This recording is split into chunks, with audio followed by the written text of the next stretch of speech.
Totoo nga bang may mahigit $12 billion na halaga ng XRP ang biglang nawala o na-withdraw mula sa malalaking crypto exchanges gaya ni Binance, Upbit, Bitfinex at Bybit sa loob lamang ng isang araw?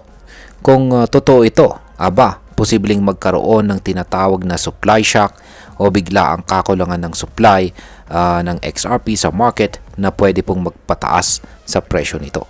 Pero teka, ano nga ba ang totoong nangyari? Kaya sa video na ito ay pag-uusapan po natin ang buong kwento sa likod ng balitang ito. Alamin po natin kung saan po nanggaling ang datos, kung totoo nga ba ang sinasabing outflows na ito, at syempre ano po ang posibleng maging epekto nito para sa atin bilang mga Pinoy crypto traders at investors nitong si XRP.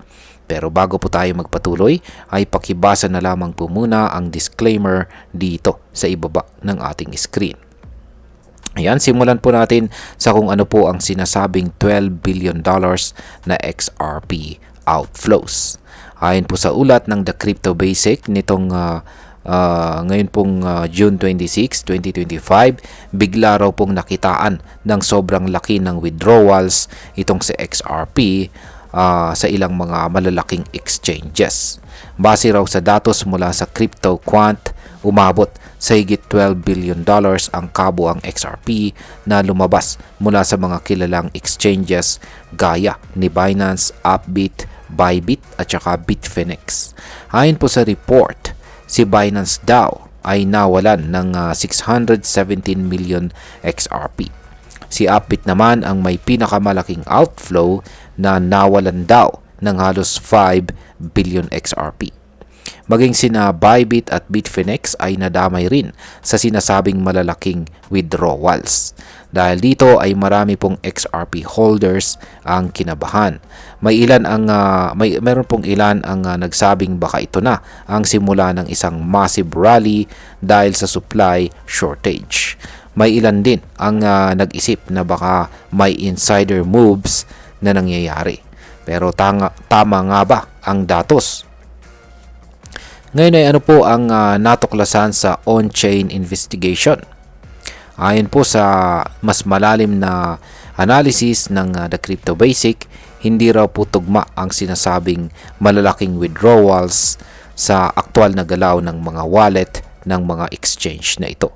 In other words, nang tingnan po nila ang mga blockchain wallet ng Binance, Upbit at iba pa, wala silang nakita na transactions na nagpapakita ng ganong kalaking galaw na XRP.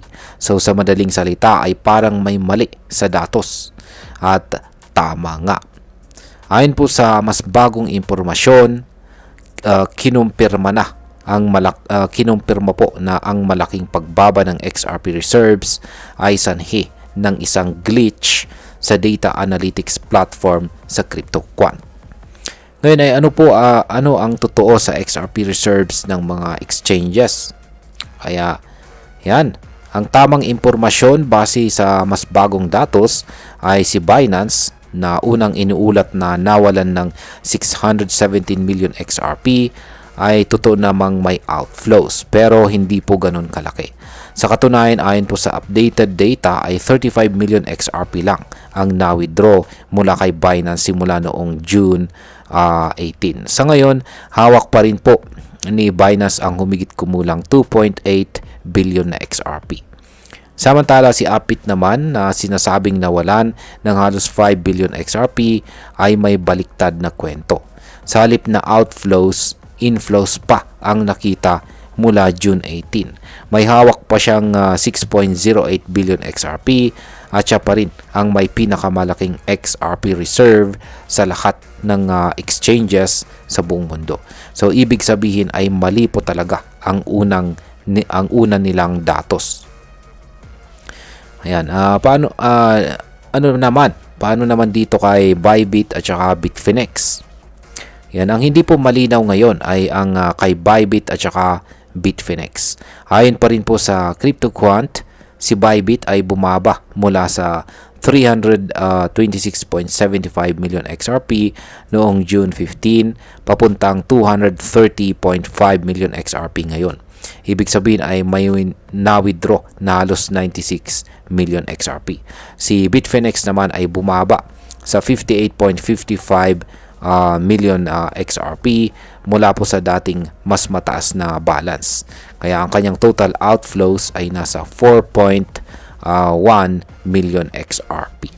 Pero hanggang ngayon ay wala pang malinaw na kumpirmasyon kung ang datos ng dalawa ay glitch pa rin o tunay na withdrawals na talaga.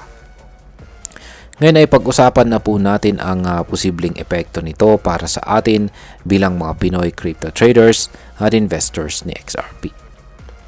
Una, hindi lahat ng nakikita nating data online ay accurate. Kahit ang mga malalaking analytics platform gaya po ng CryptoQuant ay pwedeng makaranas ng glitch or magkaroon ng glitch. Kaya wag po tayong basta-basta maniniwala sa mga headlines.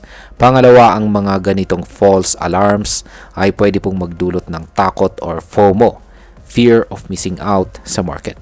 Minsan may mga biglaang pump or dump na nangyayari dahil lang sa maling balita. Pangatlo, kung totoo man ang ilang withdrawals, hindi ibig sabihin nito ay mawawala na si XRP. Maring nagpapalit lang ng custody, nagpapalipat ng wallets, o sinisimulan na ang preparasyon para sa institutional use. Kaya huwag pong agad magpanik. At bilang panghuli, ang masasabi ko naman tungkol dito ay para sa akin ang pangyayaring ito ay isa pong malaking paalala sa ating lahat na huwag po tayong magpadala agad sa hype. Kahit gaano pa kalaki ang sinasabing numero tulad po ng $12 billion na XRP, dapat ay doblehin po natin ang pag-iingat at pag-verify ng impormasyon. Mahalaga po ang paggamit ng on-chain analysis at hindi lang basta umaasa sa data aggregator platforms. Kung seryoso ka po sa pag-invest sa crypto tulad kay XRP, dapat ay marunong ka ring sumuri, magtanong, at hindi po basta sumusunod sa uso. Dahil sa huli, ikaw po ang may hawak ng risk. Si XRP po ay isa sa mga pinakamatibay na crypto pagdating sa utility at saka partnerships. Pero gaya po ng ibang crypto, dapat po nating bantayan ang kanyang mga galaw.